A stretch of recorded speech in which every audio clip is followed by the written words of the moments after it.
Howdy y'all, Ed and Kolsch here from Bro Soda Brewing.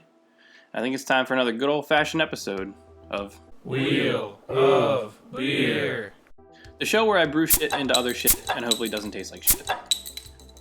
So I'm going to put all the beer styles known to man on a wheel, and with a virtual flick of the wrist, it's going to decide what I'm going to brew today. After that, I'm going to do the same with 10 random food items, and whatever that lands on, I'll have to brew into the beer. Will it be a papaya pale ale? Maybe a donut dunkels? Maybe a Mama's Sweet Chili Munich? Find out on this episode of Wheel of Beer. Run from the mall, cause I don't really trust them. Life on my back, yeah, I really had to cut them. She like the vibe, but I know I do not trust her. Keep it on the low, she tryna blow my cover. Remember them mixtape covers and the tracks that was whack. Too bad, I ain't know we had them bars like that. Yeah, I got it like that, yeah, I got it like that. So let's bring up the old wheel, load it up with all the styles, give it a spin, and figure out what my destiny's gonna be.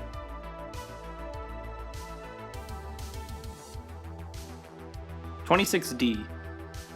Brewfather lets me know that's a Belgian dark strong ale, aka a Belgian quad. Whenever I hear the words Belgian or strong, that already gives me a quarter chub, so I'm already at half mast. So let's load up the ingredients and see if the mystery item is going to get me fully torqued. Alright, so let's generate 10 random food items and then slap them on the wheel. No whammies, no whammies, no whammies. Molasses. Okay, so part of me is pretty stoked because I know this is going to be pretty good. But on the other hand, I'm a little disappointed because it's pretty normal. I thought I'd be brewing some bonkers-ass beers when I came up with this Wheel of Beer concept. And here I am brewing stuff that I could just go over to Taxman and get.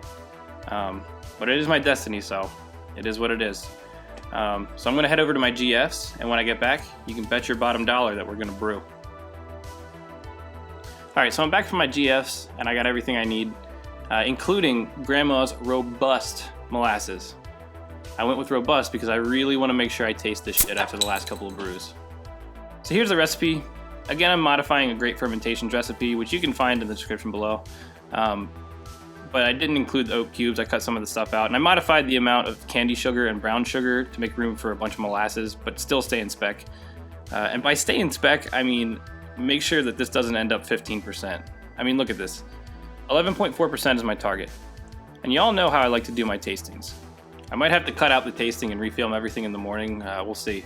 I don't know if I'm going to black out, but what I do know is it's time to bro down, I tell you what. It was a beautiful day here in Indy, so it was a perfect day to brew. I fired up the burner and prepared to mash in. I mashed in at about 150 degrees Fahrenheit. That's about 75 centimeters for you non-Americans. I readied my fat-ass grain bill, and before you knew it, it was time to activate that B-roll.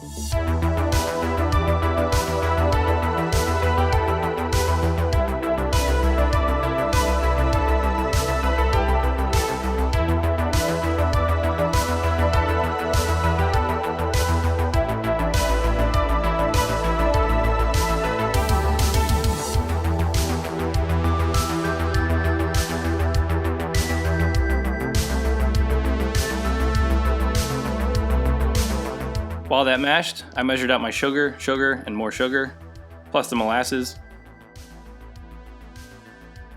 After that though, I was feeling a little scandalous. I had an urge for some sanitizing, but I needed to spice it up. I went to clean my filth outside. Here's a little free preview. So risky doing this outside. Oh God, I hope we don't get caught. Oh yeah. Oh, yeah. Ooh. You can see the full 22-minute video on my OnlyFans. Spoiler alert, shit got clean as fuck. After a cold shower, I was ready to start the boil.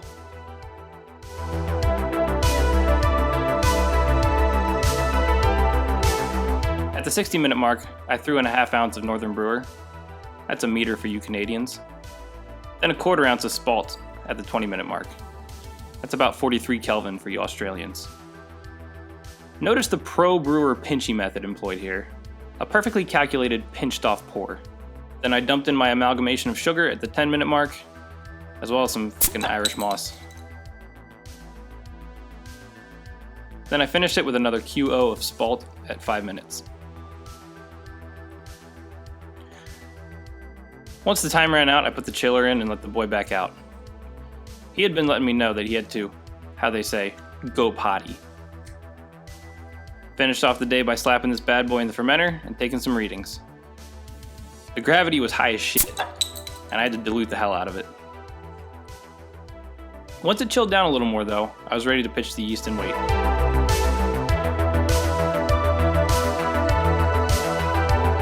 After a few weeks and a cold crash, it was time to keg. Now imagine this. You're on an island. It's sunny. The landscape is beautiful. They even have dinosaurs caged up and shit, like a zoo. You end your safari and decide to crack a beer. But all they have left on the island is an 11.4% alcohol by volume Belgian quad. You just say fuck it and start ripping them. You wake up and find out that not only did you drunkenly let the dinosaurs out, but you also have yourself a quadrasic hangover. Ladies and gentlemen, it is with great pleasure to introduce Quadrasic Hangover. A hearty Belgian quad with a heaping helping of Grandma's robust molasses. You can bet your molasses you're gonna feel it in the morning.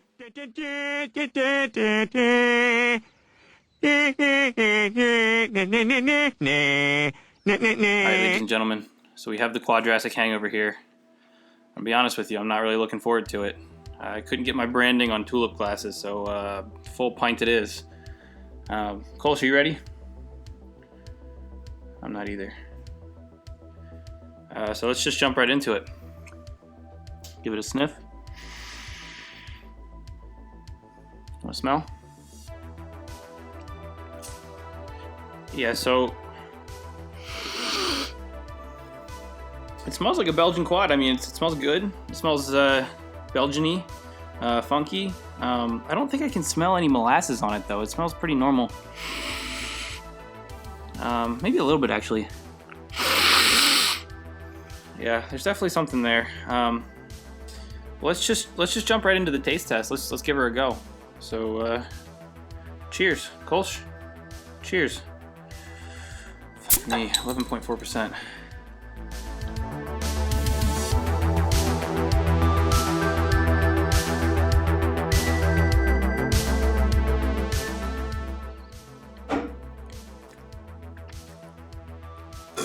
Oh.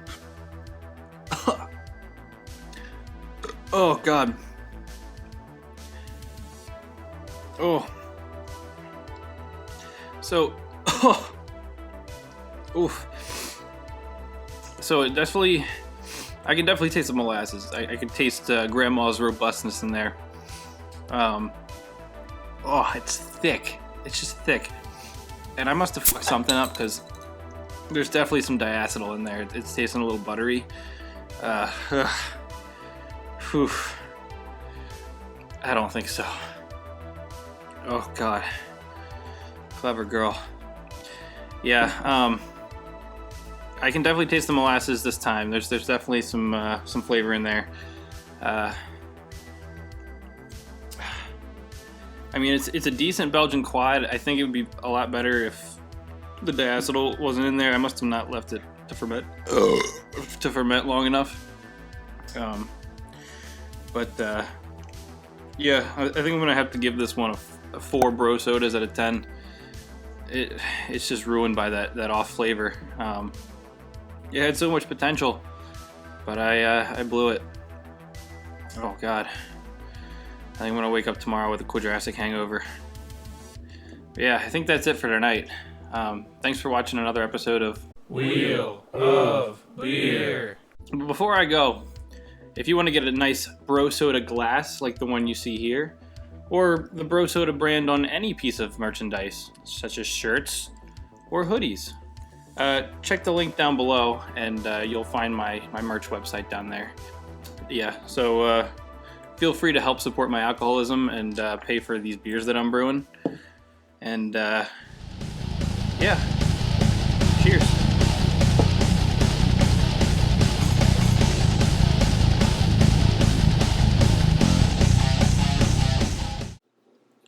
So 3 moles live in a hole.